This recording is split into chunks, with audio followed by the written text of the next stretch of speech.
if Dillian Whyte then has to apply for a new UK license if he wants to fight here, and obviously everything's going on in Saudi at the moment, will the board frown upon the explanation given? Will they go along with it? Will Dillian have to go through UCAD and their own investigation if he wants to fight here again?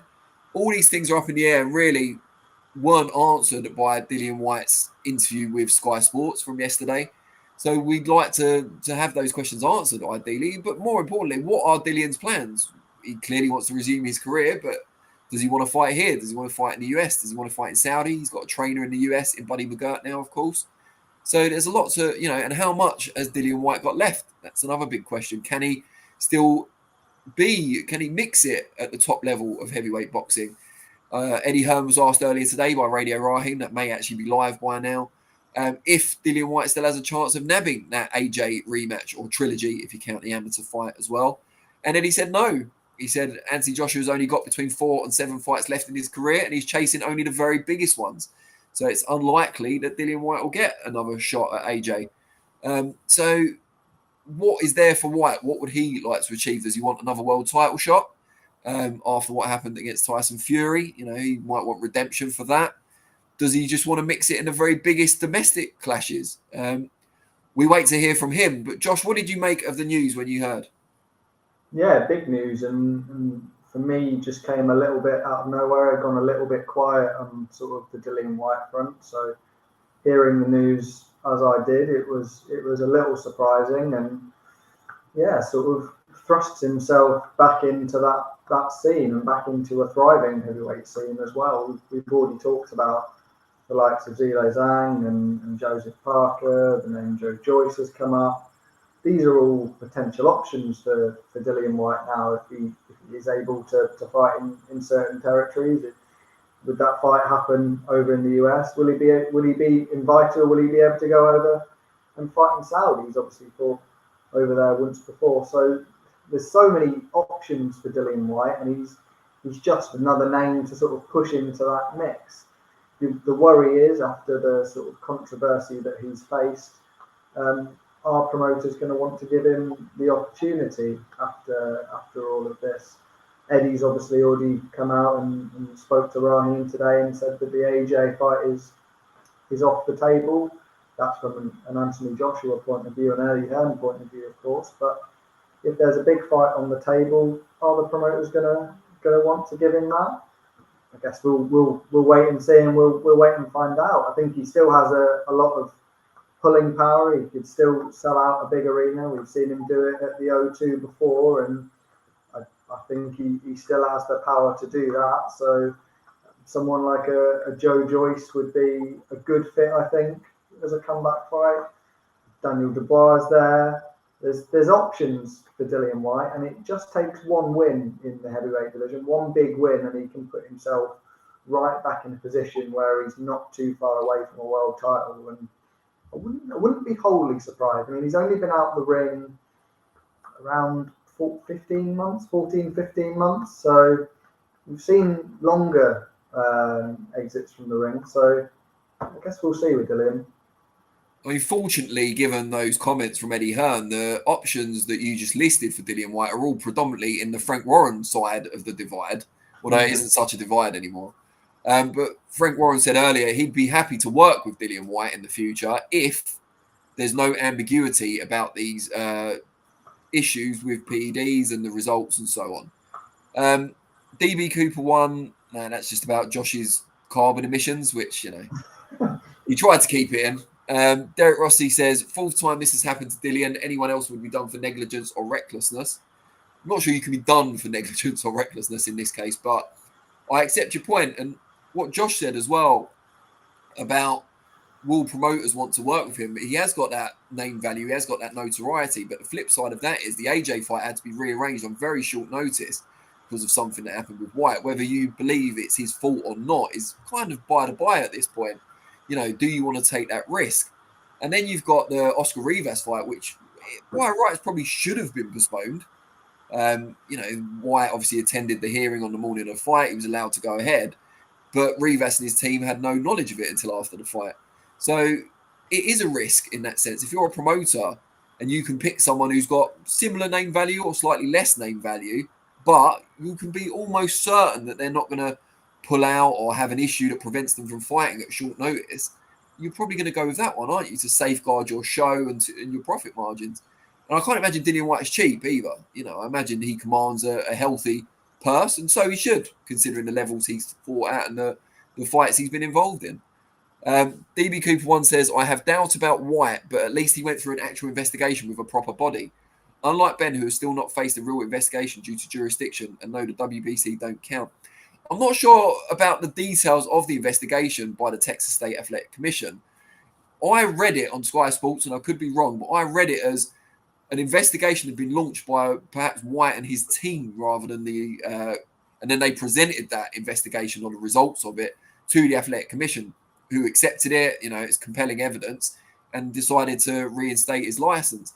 I'm not so sure if it was the Athletic Commission that launched the investigation themselves.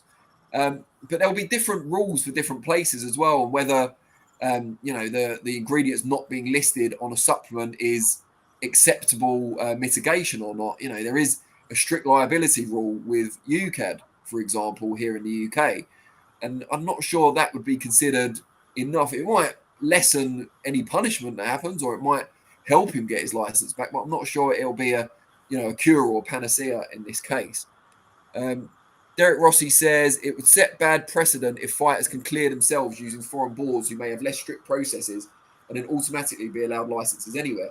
Well, yeah, Conor Benn's been cleared in theory by the WBC, but the WBC aren't a governing body; they're a sanctioning body, and there are distinctions. And if Conor Benn wants to fight in the UK again, obviously the issues with UCAD and the Board of Control need to be sorted out, which is going through at the moment. So we haven't set that precedent just yet. After everything the board have been through with Conor Benn, I can't expect they'll just say, well, Texas have said that Dillian Whyte's innocent and cleared, so we'll clear him. I imagine they'll have their own process to follow. DB Cooper 1 says, if UCAD can't investigate a UK licensed fighter who failed a VADA test, how on earth would they investigate one licensed in Texas who failed VADA? Well, isn't that the whole point? That UCAD levied the suspension against Conor Benn in that previous case that you're referring to. And Conor Benn's, that's been appealed.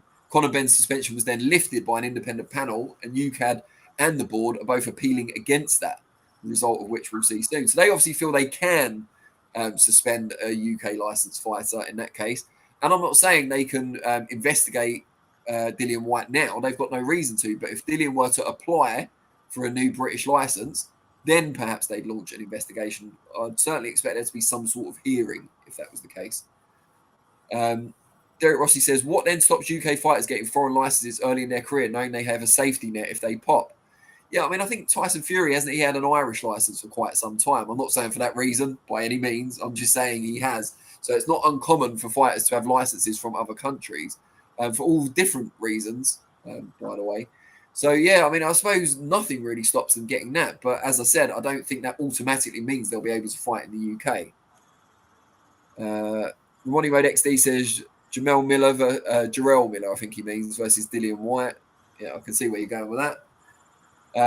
Derek Rossi says, Texas board clearing carries more weight than WBC clearing, but still, if BBUFC and Texas follow different methods.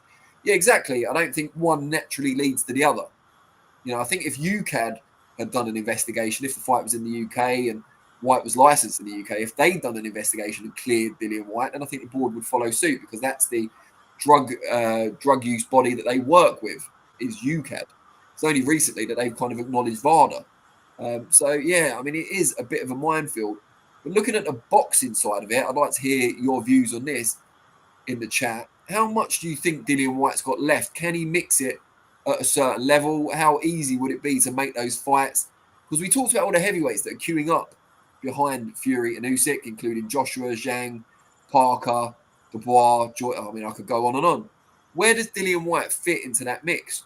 Josh, do you think he's going to be waiting a long time for a big fight? And do you think he'll want to rebuild from a lower level? Do you think, if he's not getting one of those big fights, will he walk away? I think he'll struggle to rebuild from a lower level in terms of the money that he'll be offered for those fights. He'll want to jump into a big fight where he's going to have a big payday and he's going to be sort of shown to a big audience. But I'm not sure really that's going to be on the table for Dillian Whyte. I'd expect him to have one quote warm-up fight to get himself back into shape and get himself back in a position in the ring, and then maybe they can pull the trigger on somebody who's waiting around for a fight. Will he be seen as a light touch by people because he's taken so long out the ring? That's someone like a Zhang or a Parker. If they don't get their opportunity next, will they look at the name value of a Dillian Whyte to get them on their resume when he's coming off 18 months out of the ring and he's gone through this investigation, which may have weighed on his sort of mental capacity a bit more? Then there's the option of that, but sort of I'd like to see him thrown into a big fight. I think a Whyte versus Joyce would be really intriguing. I think Whyte versus Parker or Zhang would be an intriguing fight as well. A name that's often avoided, Martin Bakole. Would we like to see Martin Bakole against Dillian Whyte? We'd like to see Martin Bakole against any of those names I've mentioned.